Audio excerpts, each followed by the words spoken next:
नमस्कार, Avon news TV में आपका स्वागत है और मैं हूं आपके साथ मेघा। देखते हैं स्पेशल स्टोरी में क्या है आपके लिए खास। आगरा देहात से धर्मेंद्र पचौरी की रिपोर्ट। खेरागढ़ में हंगामा, सांसद और भाजपा जिलाध्यक्ष के फोटो पर कालिक पोती गई। उंटगिर चौराहे पर लगे होर्डिंग से फैल गई सनसनी। अराजक तत्वों ने सांसद राजकुमार चाहर के पोस्टर से की छेड़छाड़। भाजपा जिलाध्यक्ष प्रशांत पोनिया के फोटो पर भी पोती गई कालिक। घटना के बाद राजनीतिक गलियारों में मचा बवाल। पुलिस मौके पर पहुंची, आरोपियों की तलाश शुरू। होर्डिंग पर कालिक पोतने से कार्यकर्ताओं में आक्रोश। अज्ञात तत्वों के खिलाफ मामला दर्ज करने की तैयारी। एक बड़ा हादसा हुआ है, क्या पूरा मामला है? कितने लोग अभी तक निकाले जा चुके हैं, कितने लोग रह गए हैं? देखिए, मामला ये है कि मूर्तियों का विसर्जन हो रहा था, उसके लिए पूरी तैयारी की गई थी। जैसा कि एनजीटी का आदेश है कि नेचुरल बॉडीज़ में नहीं डिस्पोजल होगा उनका, उसके लिए अलग से एक कृत्रिम तालाब बनाया गया था। ये लोग आए थे अपने मूर्ति विसर्जन के लिए, तो इन्होंने कहा कि हम नदी में करेंगे। इनको कहा गया कि नदी में नहीं होता है, अब ये तालाब बना हुआ इसमें कर लीजिए। इन्होंने कहा कि फिर हम इसमें नहीं करेंगे, फिर हम कैला देवी चले जाएंगे। फिर ये अपनी मूर्ति उठाए और कैला देवी के लिए वहाँ से चले आए। अब चूँकि ये लोकल के हैं, इन्हें पता है कि नदी में कहाँ से रास्ता जाता है, क्योंकि आप देखें कि ये रास्ता कितना वीरान है।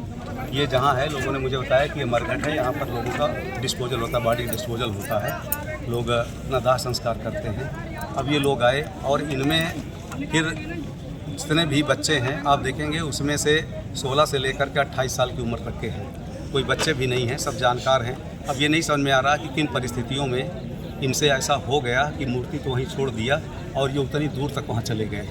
चूँकि पानी है, उससे कुछ पता नहीं चलता है। जैसे ही सूचना मिली थी, सारे अधिकारी, सारे कर्मचारी, डीएम, डीएसपी, डीसीपी, मैं सभी लोग आ गए थे। उसमें से 3 लोगों को निकाला गया, जिसमें 2 डेड हो गए थे, एक बच्चा अभी जीवित है, वो बिल्कुल सही हालत में है।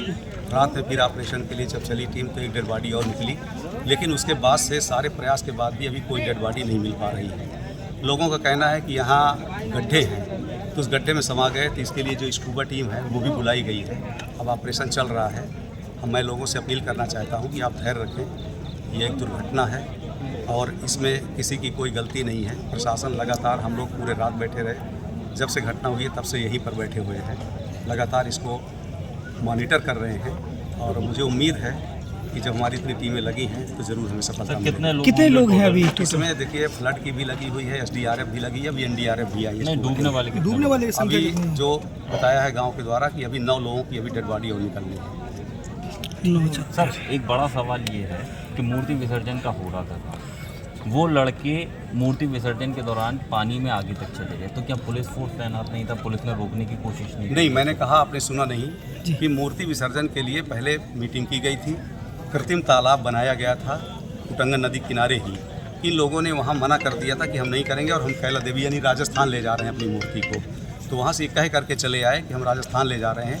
ये ले जा रहे थे, रास्ते में फिर कब लौट आई ये किसी को नहीं पता चला, क्योंकि लोकल के इनको रास्ते पता है कि हम इस तरह से जाके नदी में प्रवाहित कर सकते हैं, इसलिए ये हादसा। तमाम सुरक्षा की गई पुलिस की तरफ से, लेकिन आगरा में यहाँ 13, ताजगंज में 2, एक बहा में, उसके बावजूद कहीं न कहीं जो भी हुआ है ये मूर्ति विसर्जन को लेकर नहीं हुआ है। ताजगंज में जो है वो लोग स्विमिंग करने गए थे, उसमें डूब गए हैं। इसी तरह से हमने सब जगह व्यवस्था की थी, लेकिन अब इतनी बड़ी नदी है तो पूरे का तो फोर्स नहीं लगाया जा सकता। हम वहीं लगा सकते हैं जहाँ पर विसर्जन होता है। अगर कोई अपनी जान जोखिम में डालता है तो उसके लिए क्या कर सकता है प्रशासन, क्या कर सकती है पुलिस? और देखिए, ये कोई बच्चे भी नहीं थे, 18 साल से 28 साल तक के लोग हैं। अब मुझे यही नहीं समझ में आ रहा कि इन लोगों को क्या ऐसा हो गया कि ठीक है मूर्ति विसर्जित कर लेते, इतना पानी भी नहीं था यहाँ, लेकिन इतने गहराई में इतना दूर जा करके आप देख रहे हैं कि और कहीं से रास्ता नहीं है। वहाँ से कम 150-200 मीटर है दूर जहाँ पर इनकी जो है तलाश की जा रही है। जल्दी जो बॉडियाँ हैं बरामद हो जाए।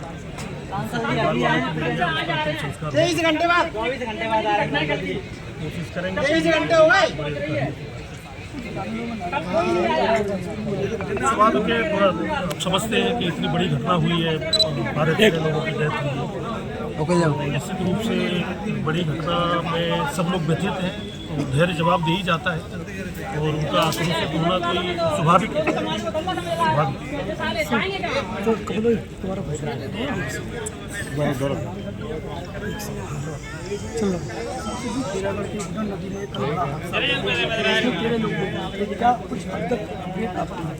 देखिए, ये बहुत ही हृदय विदारक घटना है और हम सब लोग बहुत व्यथित हैं। कल से ही हमारे विधायक जी भगवान सिंह कुशवाहा जी सहित पार्टी के नेता भी, सारा प्रशासन यहाँ लगा है, प्रयास कर रहे हैं। NDRF की टीमें भी आई हैं, SDRF की टीमें भी लगी हैं और भी टीमें लगे हैं जिससे जल्दी बॉडी बरामद हो। बड़ी घटना है, निश्चित रूप से सबका व्यथित होना स्वाभाविक है और हम सब लोग भी इस हृदय विदारक घटना के कारण स्तब्ध हैं, क्योंकि इस तरह की घटना हमारे समूचे क्षेत्र में पहली बार हुई है। दुर्भाग्यपूर्ण है, कोशिश कर रहे हैं कि जल्दी से जल्दी जो बॉडियाँ हैं वो बरामद हो जाए और परिवारीजनों को बॉडी मिल जाए जिससे उनका अंतिम संस्कार हो सके। जब प्रशासन बोलेगा अपनी बॉडी जल्दी से जल्दी रेस्क्यू किया जा रहा है और भी जल्दी से जल्दी बॉडी बरामद। ग्रामीणों में एक बात की नाराजगी है कि NDRF की ओनली एक टीम है और टीम की व्यवस्था की जा सकती है जिससे रेस्क्यू जल्दी हो सके। और अधिकारियों से बात करते हैं कि और अधिक से अधिक व्यवस्था हो सके। अभी माननीय मुख्यमंत्री तक इसकी जानकारी है, मुख्यमंत्री जी पल पल की खबर इसकी ले रहे हैं और वो भी निश्चित रूप से इसको कार्रवाई करेंगे। इस स्टोरी में फिलहाल इतना ही। खबरों के लिए आप देखते रहे वन न्यूज़ टीवी। नमस्कार।